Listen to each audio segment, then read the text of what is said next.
Hi everyone and welcome back to my channel, and I don't really need to say it, do I?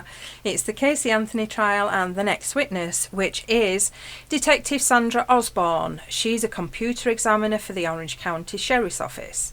She received several items of evidence, and the first item was a cell phone that belonged to Casey. Sandra used Cellbrite, which I've heard of from previous trials, to extract the data from the phone, and her main goal was to try and find info on Zenaida.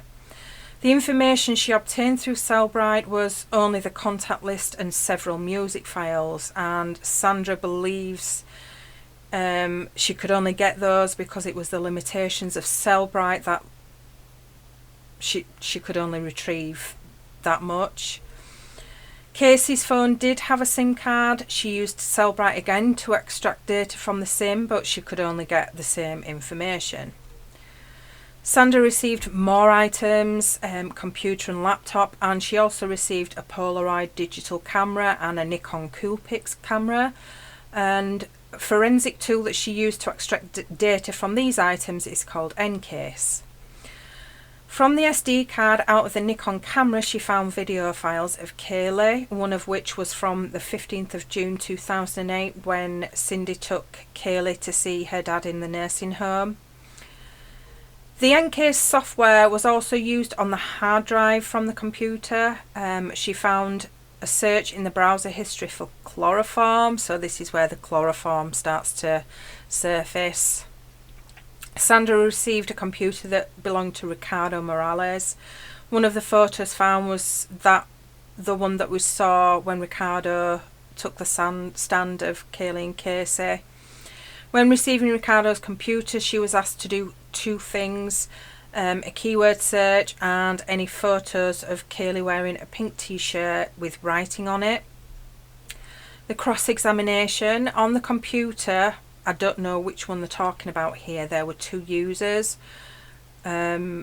which doesn't necessarily mean that only two people were using it. I mean, you know yourself, you've got a desktop,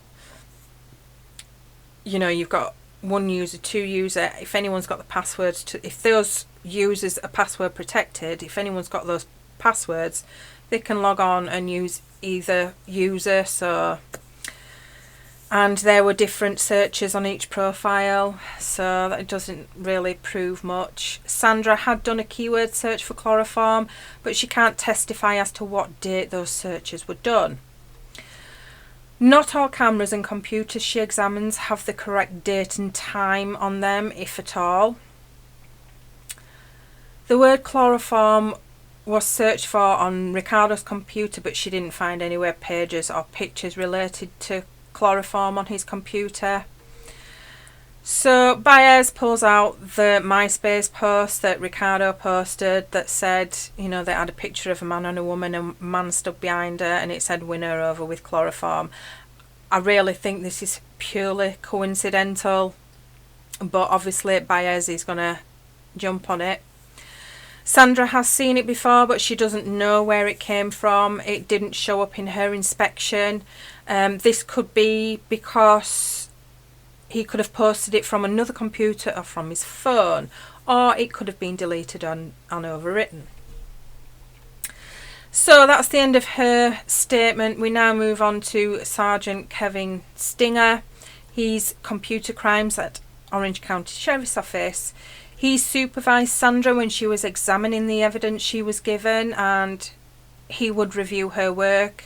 He says, like peer review. He would also assist if she needed any help.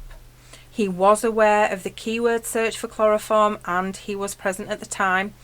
When the search found the chloroform search, it was found in an unallocated space, which meant it had been deleted from the browser history. Sandra was unable to understand the data that came with that hit, so Kevin found that it was done using the Mozilla Firefox browser, which was an old version of Mozilla. Mozilla doesn't store the username, whereas Internet Explorer does.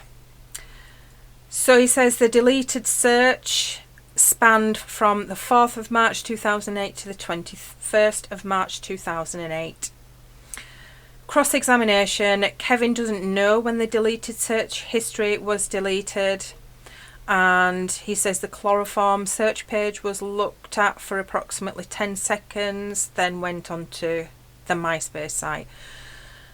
That's just a tiny snippet into the searches. There is another witness that goes into the full details of all the searches, so now we just get confirmation that chloroform was searched. Okay, so I'll be back with more in the next video. Bye for now.